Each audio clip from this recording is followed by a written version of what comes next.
Fala, sabichões! Sejam bem-vindos ao Sabcast. Aqui quem fala é o Vinícius e na entrevista de hoje estarei com a presença ilustre de Daniel Souza.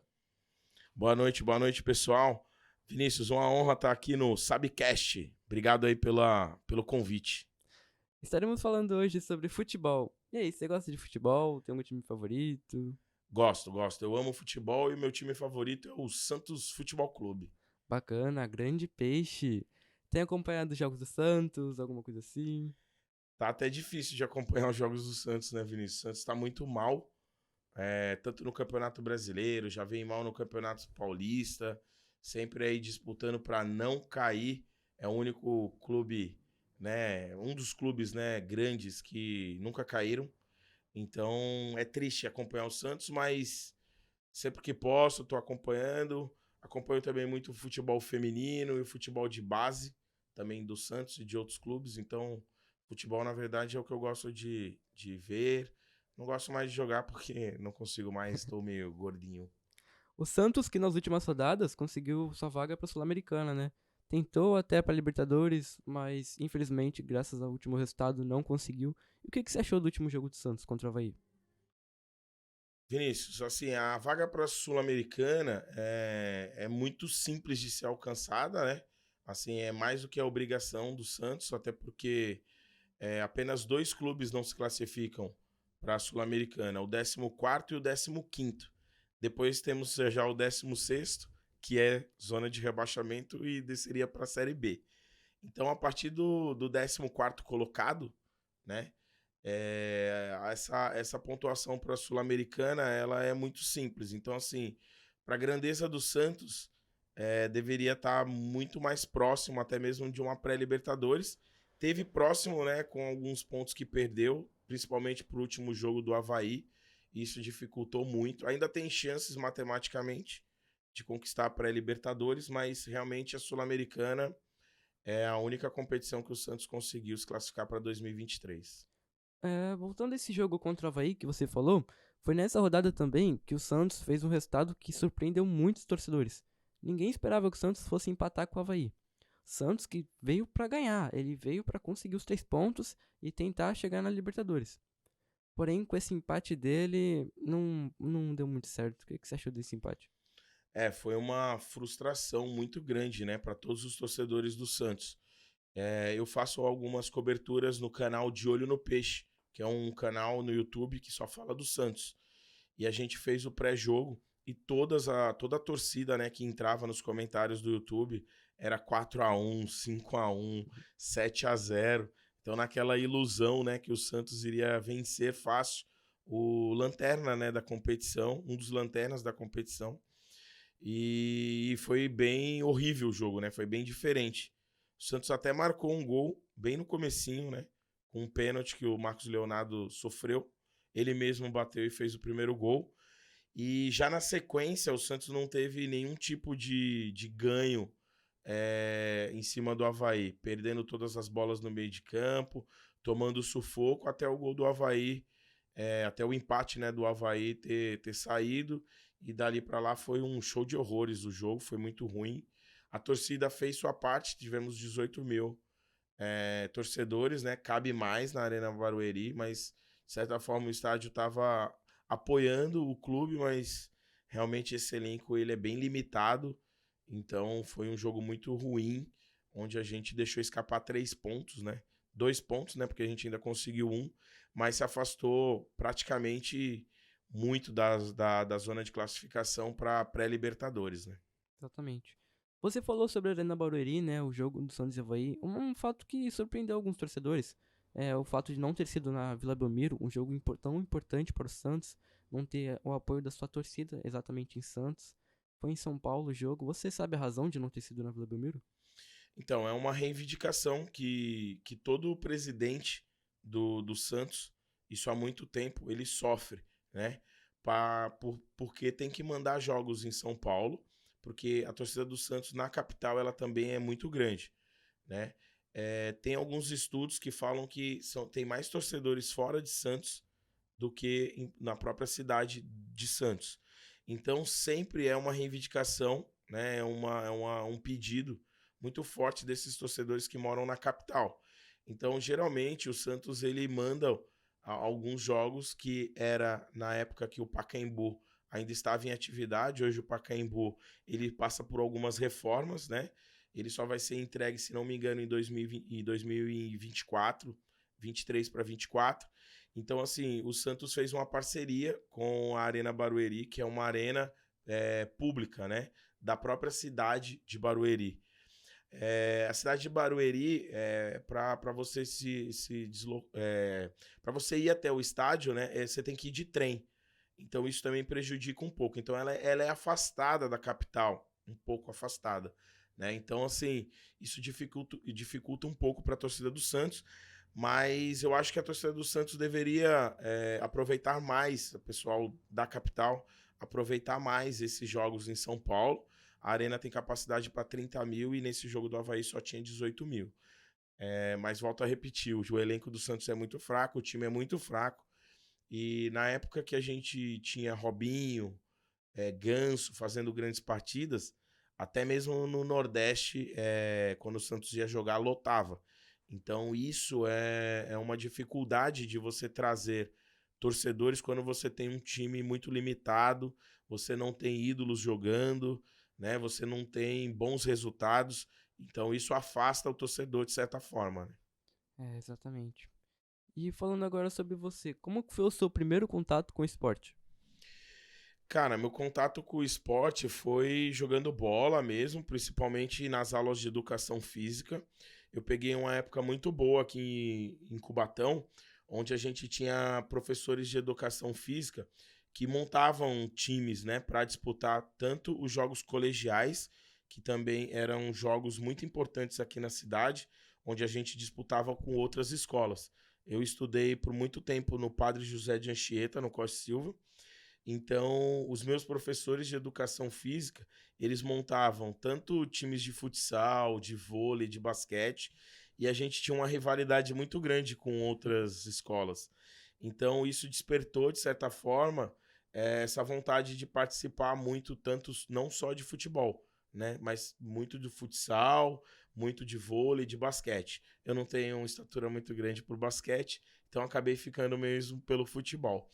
E aí depois a gente teve também, eu tive a oportunidade de pegar uma época que a seleção de Cubatão era muito forte. Então a gente disputava jogos regionais, jogos estudantis, né? Então isso, de certa forma, nos ajudou a ir entrando aí na questão do futebol. Eu fiz algumas peneiras no próprio Santos Futebol Clube, né? Joguei pela Portuguesa Santista também um campeonato paulista. Então isso foi muito gratificante. Não deu certo de me tornar um jogador profissional, aí depois eu parei com o futebol. Hoje, atualmente, não jogo nem brincando mais, porque eu tô bem fora do peso, e o futebol hoje é muito rápido, né? Então eu prefiro hoje ficar fora das quatro linhas, ajudando de certa forma as categorias de base e acompanhando o Santos e outros clubes. Agora a gente vai ter a Copa do Mundo, né? Então tá todo mundo ligado na Copa do Mundo, a expectativa tá lá em cima. Exatamente. Você tocou no assunto da Copa do Mundo, agora me veio à cabeça uma pergunta na mente agora. E sobre a convocação do Daniel Alves, o que você achou da convocação? Olha, eu fiquei. Confesso que eu fico 50% assim, de não levar e levar. Primeiro, pela questão positiva, vamos colocar assim. Se eu fosse o Tite, né, eu gostaria de ter um jogador de confiança, né, um jogador que ele poderia ter também a responsabilidade de animar o time, de conversar às vezes com um atleta mais novo, um atleta que nunca foi para a Copa do Mundo, né, um atleta que nunca jogou muitos jogos decisivos. Então, você ter um cara como o Daniel Alves, que ganhou tudo, né, disputou nos melhores clubes do mundo, nos melhores campeonatos, isso é muito importante para o técnico, entendeu? Porque ele divide responsabilidades e também para essa garotada nova, quando você olha que o Daniel Alves está ali e tal, o respeito que outros times vão ter pelo Daniel Alves, isso é, de certa forma, positivo para a seleção brasileira. Agora, pelo lado negativo da convocação, o Daniel Alves, ele tá claro que ele tirou uma vaga de um jogador, né? Então, de certa forma, é uma falta de respeito com, por exemplo, com o Marcos Rocha, com o Rodinei, né? Então, isso ele acaba limitando que um desses jogadores que estão atualmente melhor de condição física e técnica tenha um espaço na seleção. Então, por esse lado, é muito ruim. E também a questão de já estar claro que ele não vai jogar, né? Então, assim, isso prejudica bastante essa decisão do Tite. Então, mas assim, foi uma decisão que ele deve ter pensado bastante, e aí optou pelo outro lado, do lado positivo, que é ter um cara com muita experiência no grupo, ajudando, de certa forma, a manter o grupo em alto nível, em autoestima elevada, né? São jogos que praticamente depois das quartas de finais são todos decisivos. Se você perder, você volta para casa e o sonho de se tornar campeão mundial ele acaba. Então isso pesa bastante. Eu acho que o Tite pensou nisso. Mas eu fico dividido, cara. Eu acho que seria bem complicado essa decisão e o Tite optou pelo lado positivo disso que eu falei. Uhum. Você falou um ponto muito, muito importante, na minha opinião, que foi o fato do Daniel Alves ser praticamente o reserva do Danilo na lateral direita. Então muita gente tá discutindo por um cara que praticamente vai ficar na reserva do Danilo mesmo. Nos jogos da fase de grupo, imagino que nas quartas de final também, semifinal. Enfim, você acha que o time tá bem montado, tá bem preparado mentalmente, fisicamente pra jogar no Catar? Assim, alguns jogadores da seleção, eles estão numa fase muito boa nos seus clubes, né? É lógico que agora vai começar o treinamento junto com a seleção, né? E a gente sabe que esse entrosamento tem que ser, bem importante, né? Então, assim, o Neymar, ele que é o nosso melhor jogador, né? Ele tá numa fase muito boa, extraordinária, que geralmente nunca se chegou com essa fase, com esse amadurecimento, com tipo uma segurança tão grande que ele está demonstrando no Paris Saint-Germain. Por um lado também positivo é que ele não está dependendo apenas do futebol dele. Então hoje a gente tem o Casimiro, a gente tem uma zaga bem sólida, um goleiro muito bom, experiente também. A gente tem no ataque, que é o que o Neymar mais precisa, alguns jogadores que podem desequilibrar. E também uma questão que a gente desbanca outras seleções é o nosso banco de reserva. Então, na época que o Brasil sempre, assim, na época que o Brasil mais chegou forte nas Copas, foi justamente não só pelo time titular, mas também pelo banco de reserva. Então, vou te dar um exemplo. Quando o Denilson entrava, ele levava o time mais para frente, né? Então não era substituições que deixava o time recuado. E sim, o outro time falava: "Nossa, ainda tem um monte de cara para entrar", né? E também quando um cara estava mal, o outro time falava: "Nossa, se entrar o reserva dele vai ser pior até", entendeu? Então isso nessa seleção eu vejo como um lado positivo. Então quando os caras a plaqueta levantar que o Rodrigo vai entrar, ou que o Pedro vai entrar, ou que o Vinícius Júnior vai entrar, isso vai continuar um nível muito alto, né? Então isso é bem positivo. E também outras seleções não estão tão bem, né? Então eu acho que esse Mundial o Brasil tá levando vantagem nisso. E só tem um detalhe nisso que eu falei. Não pode entrar achando que já é campeão ou que já tem essa vantagem. Essa vantagem ela é só no papel, a gente imaginando isso, entendeu? O que vai acontecer de fato é quando a bola rolar, o juiz apitar, e aí sim a gente tem que demonstrar que a gente é mais forte que todas as outras seleções. É, isso aí. Um dos principais pontos que diferenciam a seleção brasileira de outras seleções do mundo é a juventude dos seus atletas. Jogadores como Vinícius Júnior, Rodrigo e até o Pedro são jogadores novos que têm alegria nas pernas, né? Sabe ir pra cima, driblar, cortar pro meio, bater, gingar, tem dancinha de comemoração. Enfim, jogadores da nova época, né? Jogadores da atualidade que vem brilhando em seus times. O Real Madrid junto com o Vinícius Júnior e o Rodrigo, Flamengo, campeão da Libertadores e Copa do Brasil com o Flamengo, e também o Everton Ribeiro, jogador do meio-campo. Enfim, são jogadores que pouca gente conhece ou de outras copas, que não tem um sucesso tão antepassado, né, que é um sucesso mais atual. O que você acha que as outras seleções têm de visão dos jogadores atuais do Brasil? Você tocou num ponto bem interessante, né? A seleção ela é jovem, porém esses jogadores já jogaram grandes jogos, né? O Vinícius Júnior e o Rodrigo acabaram de decidir a Champions pro Real Madrid, né? Junto com o Benzema, então, assim, são jogos muito importantes que a pressão é muito grande. Então, assim, eles são novos, né? Mas já disputaram grandes finais, né? O Pedro ultimamente agora foi campeão da Libertadores. Eu ainda coloco aí que, assim, na minha opinião, era para estar o Gabigol também. Que o Gabigol, ele não foi decisivo na Europa. Na época que ele foi para a Europa, ele acabou voltando, né? Ele não teve, de certa forma, uma boa temporada na Europa. Mas aqui no Brasil, ele praticamente ele decide muitos jogos, né? No meu entender, ele é mais decisivo até mesmo que o Pedro, né? É lógico que não dá para ser mais decisivo que o Vinícius Júnior e o Rodrigo, porque a Champions ela tá num nível bem maior que a Libertadores, né?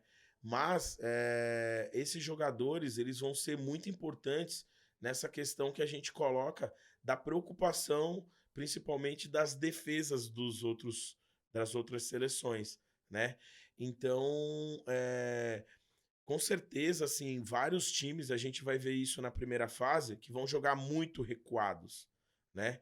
A gente vai estrear com a Sérvia, né, no primeiro jogo, e provavelmente a Sérvia vai jogar muito recuado, porque é um jogo que, para a Sérvia conseguir um empate, começar uma Copa do Mundo somando um ponto, onde ela enfrenta o Brasil, pentacampeão, que todo mundo vai apostar que já vai conseguir seus primeiros 3 pontos, então é interessante que eles joguem recuado.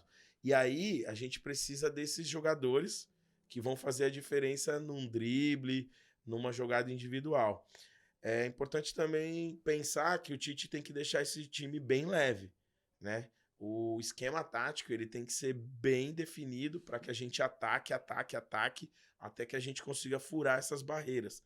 Porque eu visualizo também que mesmo seleções grandes vão tentar jogar recuados, elas não vão agredir, já sair dos 15 minutos agredindo, ou se for um esquema de tipo, vamos agredir os 15 primeiros minutos para a gente tentar fazer um gol, desestabilizar a seleção e, quem sabe, permanecer recuado até a gente garantir essa vitória por 1-0. Então, assim, a gente tem esse histórico de muitas seleções jogarem assim, né?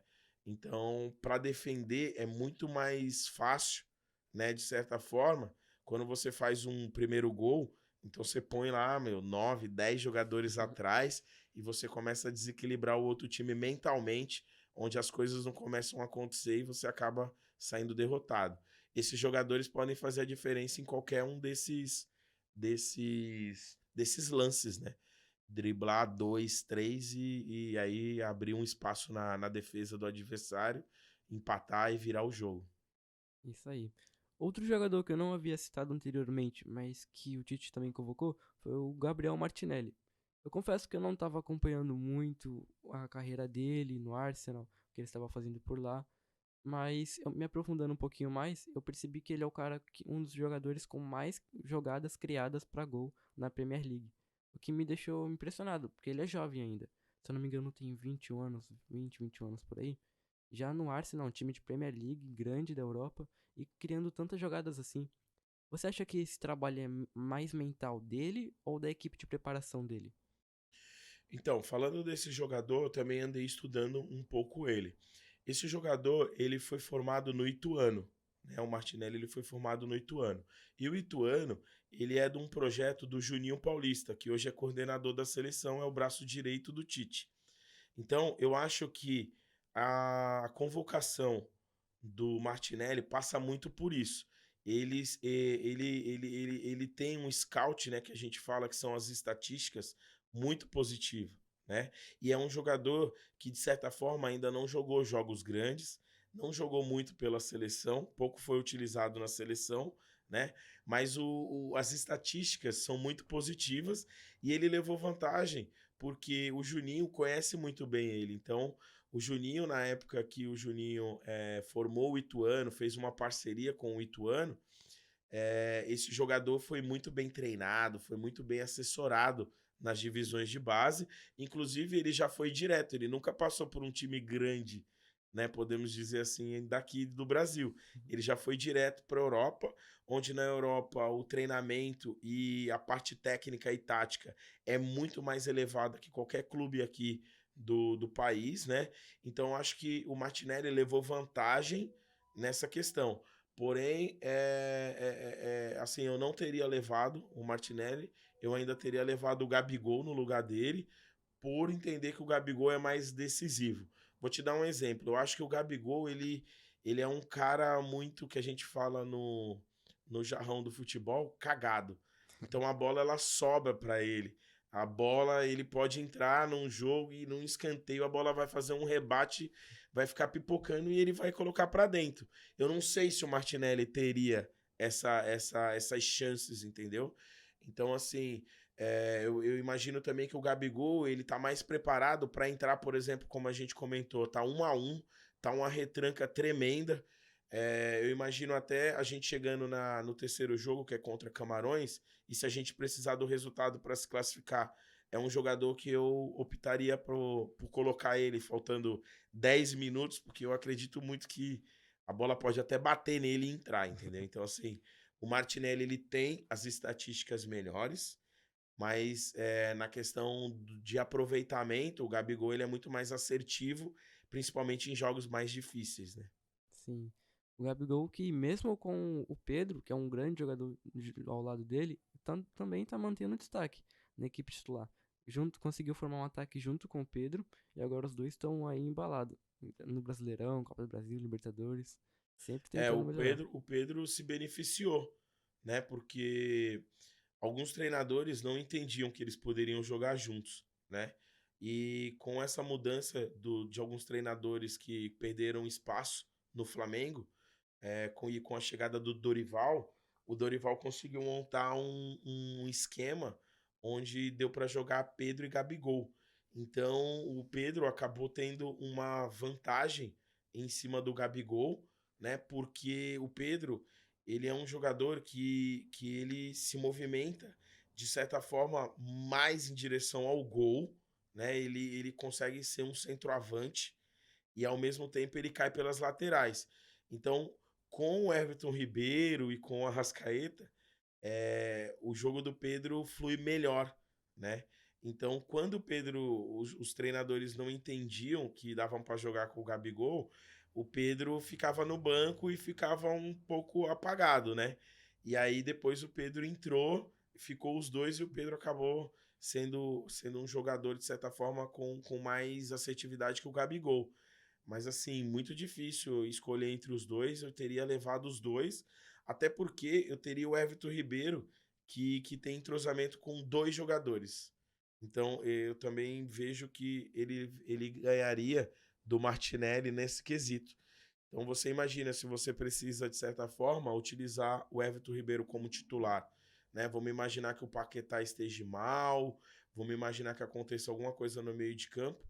É lógico, sem pensar em tirar o Neymar.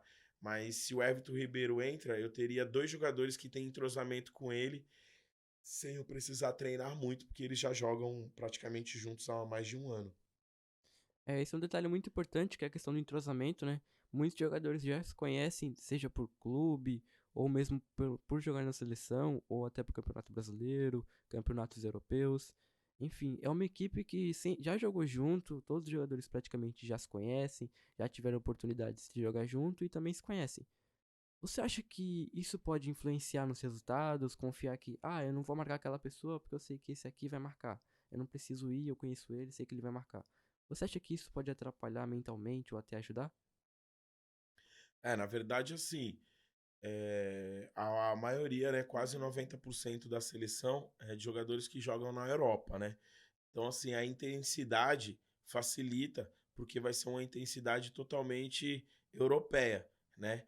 que você falou dos jogadores brasileiros, os que foram convocados são jogadores que, teoricamente, podem chegar nessa intensidade, né? Na mesma intensidade da Europa. Então, eles vão conseguir se entrosar, porque são jogadores realmente fora do comum, né? Então, são todos jogadores que podem jogar na Europa. Principalmente o Everton Ribeiro, o Pedro, provavelmente daqui uns anos, e se eles forem bem na Copa do Mundo, eles estão assinando já contratos com times da Europa. Então, assim, isso ajuda bastante. Mas a minha preocupação é com a formação tática que o Tite possa armar, né? Então, em alguns jogos, a gente teve dificuldade de trocar essa formação. Por quê? A seleção, ela é a seleção mais estudada pelos outros times, sem dúvida. Então, assim, e os jogadores da seleção são os mais estudados pelos outros treinadores. Então, a gente vai sofrer com alguns esquemas táticos que vão tentar parar o Neymar, que vão tentar parar os nossos atacantes, principalmente os nossos laterais, né? A nossa saída de bola. Então, assim, isso é preocupante na questão do Tite, ele precisa ter mais esquemas táticos e principalmente de mudanças durante a partida, né? Porque todas as seleções vão se estudar antes, mas quando a bola rolar, a gente pode ser surpreendido por uma retranca bem feita, ou até mesmo, como eu falei, por um gol surpresa, um gol de bola parada. Várias seleções não vão desperdiçar nenhuma bola parada.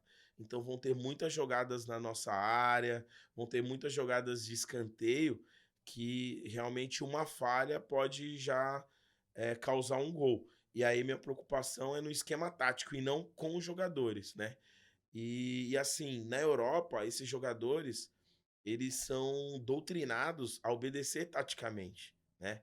O que diferencia o brasileiro é que ele obedece taticamente e, ao mesmo tempo, ele pode inventar uma jogada que ninguém nunca viu, né? Então, isso é importante que o Tite deixe isso bem em aberto para que a gente tenha, tipo, um futebol, como você falou, bem alegre, bem dinâmico, para que a gente saia de esquema táticos que os caras vão fazer assim, várias composições para parar a nossa seleção. Então isso é perigoso, né? Uhum. E essa Copa do Mundo vai ficar marcada, além de ser porque a seleção brasileira é uma seleção muito jovem, é uma das mais jovens que já teve da seleção brasileira, e também por ser a última Copa de Cristiano Ronaldo e Messi, jogadores que sozinhos já marcaram uma geração inteira. O que você acha sobre o fim da carreira deles? Acha que eles vão continuar em alto nível? Acha que eles podem ir para um time onde eles possam ser superior? Pode jogar mais em equipe? E aí, o que você acha? Pensando em Messi e em Cristiano Ronaldo, dessa vez eles vão estar com a mesma problemática que o Neymar passou, que é um jogador só, né, no seu time e o esquema tático todo focado nesse jogador. Então, isso facilita com que outras seleções coloquem dois jogadores para marcar o Messi, coloquem o Cristiano Ronaldo numa dificuldade de espaço menor. E aí, se esses jogadores não renderem, praticamente você vai conseguir marcar a seleção toda, porque só tem esses jogadores. O Messi agora até ultimamente reclamou, né, que não tem jogadores que possa atuar com ele. Então isso já está demonstrado que eles vão sofrer bastante. Mas são jogadores também que, se o jogo tiver muito apertado, se eles conseguirem levar esse jogo, né, para tipo assim, para os finais, para uma bola decisiva, são jogadores que realmente, se a gente não tomar cuidado, eles vão marcar gols e podem até tirar alguma seleção e chegar longe, né?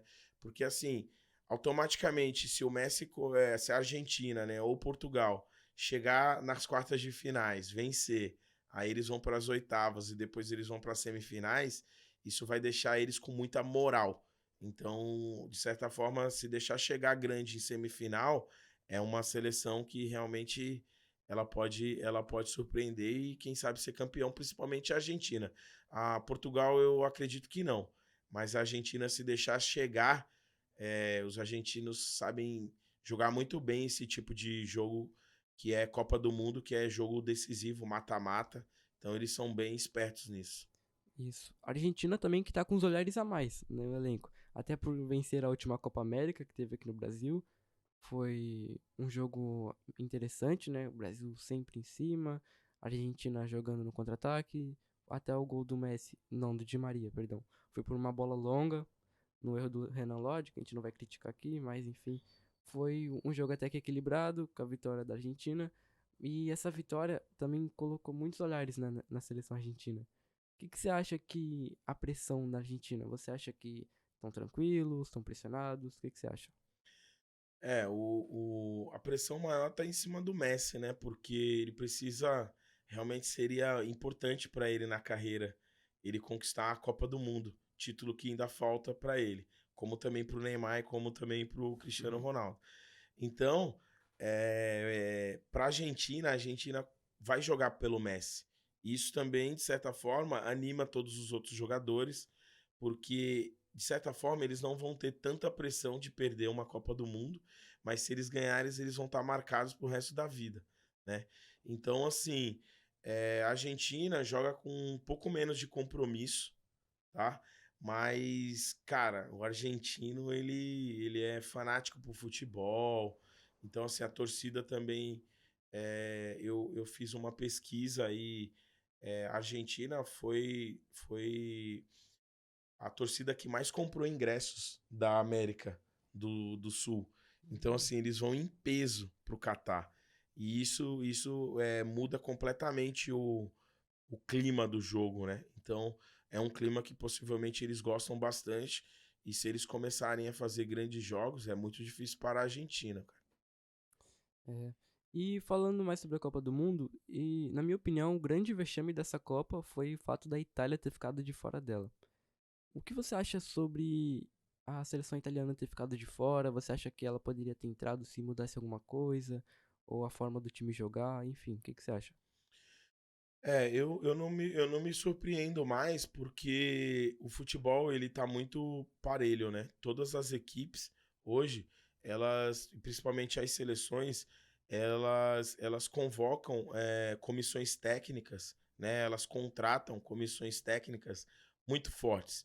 Então, às vezes, algumas seleções não têm grandes jogadores, ou tem um, dois jogadores, mas a comissão técnica ela exige de forma tática, de forma técnica,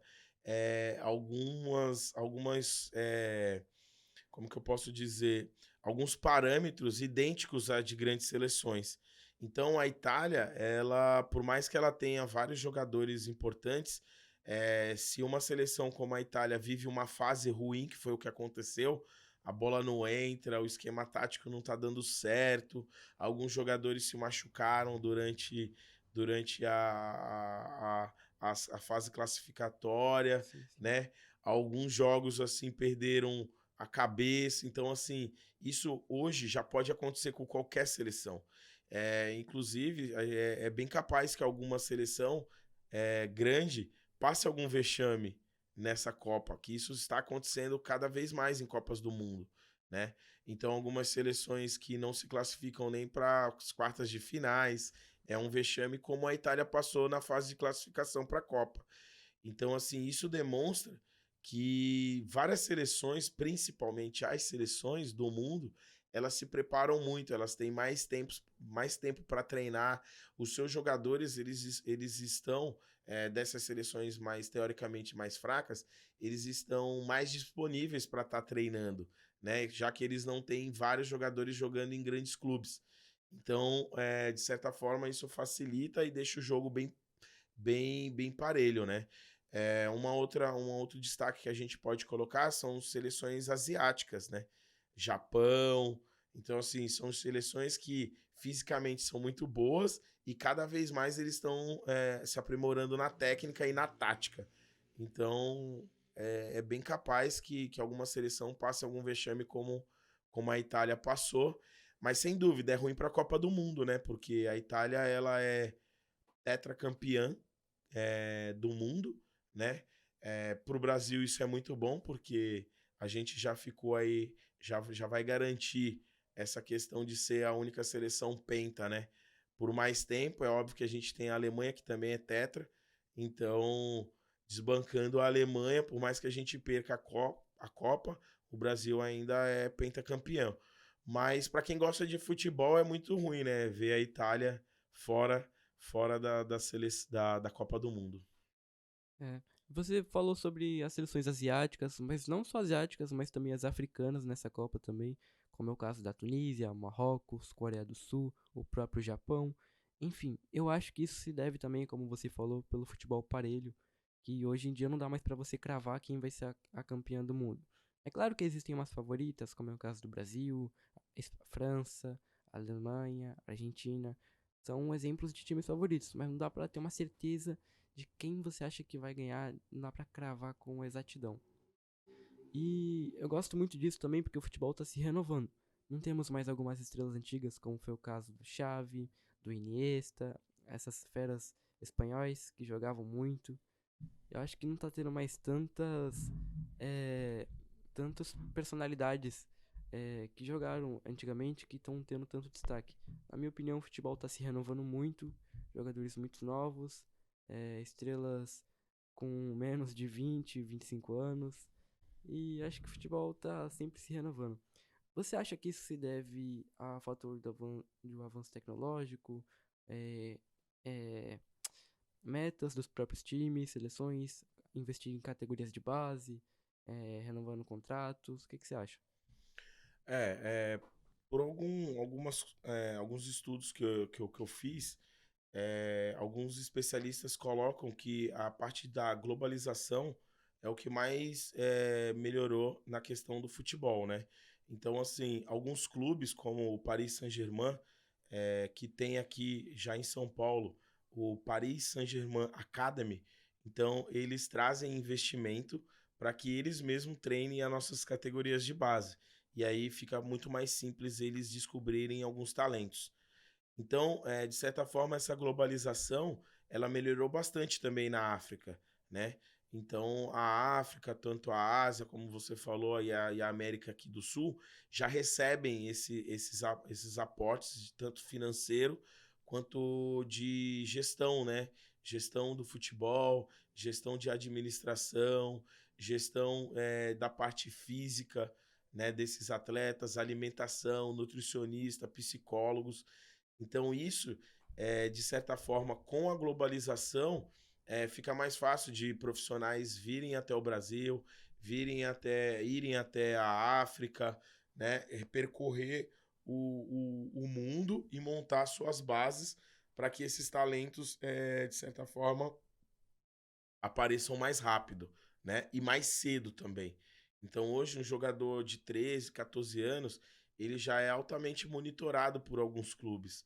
Por mais que ele ainda esteja aqui no Brasil ou esteja ainda jogando no seu continente, na África ou na Ásia, ele já está sendo monitorado e, de alguma forma, ele já tem algum pré-contrato com esses clubes, né?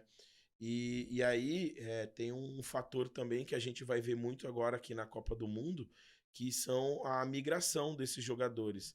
Então, a partir do momento que o jogador foi muito cedo para a Europa, né, um exemplo, e ele tem a possibilidade de se naturalizar, né? Então, se ele nunca jogou na seleção de origem do país dele, ele automaticamente ele pode se naturalizar jogador daquele país. Então, a gente vai ver cada vez mais alguns jogadores sendo naturalizados, né? Mesmo não sendo tão não só brasileiros, mas de outro continente, jogando por outras seleções. Então, a globalização, no meu entender, facilitou bastante para que essas seleções e até mesmo os clubes fiquem cada vez mais fortes e cada vez mais competitivos com grandes clubes do mundo, né? Não existe mais seleção mais boba, não. Agora Não. qualquer seleção tem chance, tem probabilidade, tem estimativa. Agora qualquer seleção tem chance sim de levar a taça da Copa do Mundo. E voltando a falar sobre categoria de base, uma coisa que me veio à mente agora é sobre a Copinha. Em janeiro agora teremos o início da Copinha. E o que que você acha? O que que você espera assim dos times, preparações? O que que você acha? Vini, tipo, a categoria de base, a gente fica falando que é o futuro do futebol brasileiro, mas na verdade já é a realidade, né? Então, a Copinha, ela tá ganhando vários investimentos maiores, né? Principalmente, como a gente falou, de investidores de fora que vêm monitorar jogadores, né?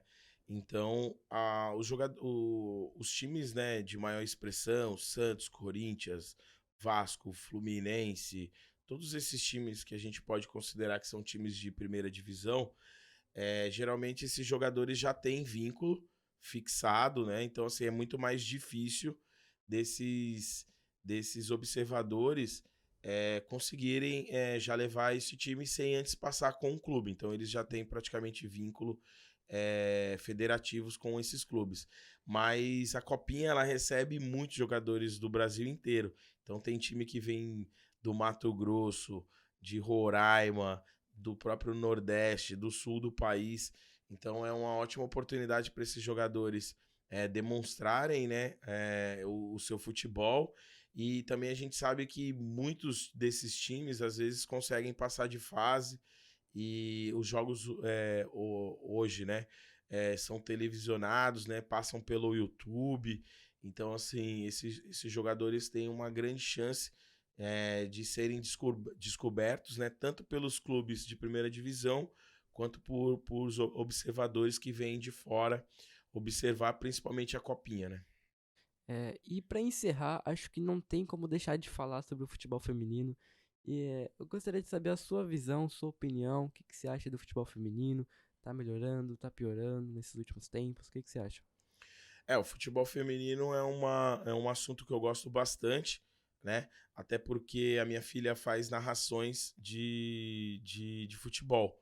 Então eu acabei acompanhando bastante a questão do futebol feminino, que é uma área que ela gosta bastante também de narrar. E o futebol feminino também ganhou grande aporte financeiro. Mas não só isso, né? Ultimamente tivemos uma lei, né, estipulada pela CBF, onde todos os clubes, né, que queiram jogar a Série A e a Série B, eles são obrigados a manter os seus times também femininos. Então isso já aumentou aí a questão de clubes, né, com alto nível de investimento em 40 clubes, se a gente for pensar em Série A e Série B. Fora alguns clubes que, mesmo que não são clubes de Série A, que às vezes nem tem times ainda profissionais, eles têm ótimos times femininos, né? Caso como o time da Ferroviária, que tudo bem, ele tem time masculino, né, profissional, mas que não estão em divisões tão altas, né, no futebol brasileiro, mas que no futebol feminino é uma das potências do Brasil. Então, assim, isso foi muito importante, essa questão dos clubes se dedicarem a manterem os seus plantéis, né, de jogadoras. A gente teve a questão da seleção feminina ter perdido muito espaço para as equipes da Europa, para as equipes também norte-americanas, como as dos Estados Unidos e do Canadá, que são seleções muito fortes. Isso fez com que nós brasileiros tipo assim, entender que a gente precisa melhorar porque o nível lá do futebol feminino subiu tão alto que a gente não conseguiu ganhar a medalha de ouro, a gente não consegue chegar muito próximo de ser campeão do mundo. Então, várias seleções como Austrália, como Dinamarca, como Espanha, né, da Europa, hoje também são seleções assim de ponta. E o futebol feminino melhorou bastante. A gente não vê um jogo tão desagradável como era. Na questão desagradável que eu digo, assim, passes errados, jogadas de certa forma violentas por conta de você não ter um certo fundamento, né, para fazer marcação, jogadas táticas que não existiam. Hoje isso é tudo ao contrário, né? Tem jogadoras que cruzam às vezes melhores do que alguns profissionais, tem jogadoras que marcam tão bem quanto alguns jogadores homens, né, profissionais. Eu ainda vejo que a gente ainda tem um déficit na questão de goleiras, né? Então, as goleiras europeias e norte-americanas têm um nível maior, então o Brasil ainda precisa melhorar muito nessa questão dos treinamentos de goleiras, mas na parte de ataque, a gente já as atacantes brasileiras já são consideradas as melhores do mundo, com muita velocidade e muita habilidade, né? Então, assim, hoje ver o futebol feminino não é mais um jogo feio, né? É um jogo bem legal de se ver, você vê bastante tática, mesmo nas categorias de base. Eu ultimamente estou cobrindo a categoria de base sub-17, o Campeonato Paulista, e é óbvio que Santos, São Paulo, Palmeiras, a própria Ferroviária, né? O Corinthians, sempre elas são favoritas, né? Mas agora, no próprio Campeonato Paulista, onde vai afunilar, né? Onde vai chegar a semifinal e provavelmente a gente vai ver os 4 grandes. O Palmeiras não, mas a Ferroviária, o São Paulo, o Corinthians e o Santos vão acabar fazendo a semifinal.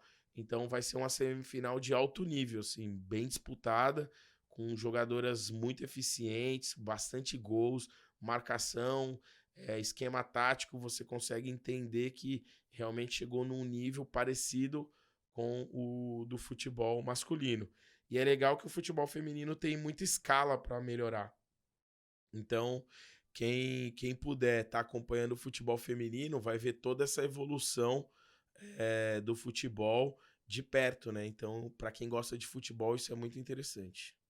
É isso aí, Daniel. É uma honra te receber aqui no Sabcast. Muito obrigado por comparecer aqui. Valeu. Valeu, obrigado. Foi um prazerzaço. E, cara, segue firme aí nesse projeto. Quem sabe ele se tornar realmente aí um programa que você faça mensalmente, semanalmente. Faz teu canal e vai pra cima, cara. Parabéns. Valeu. É Um isso aí. abraço. Valeu, galera.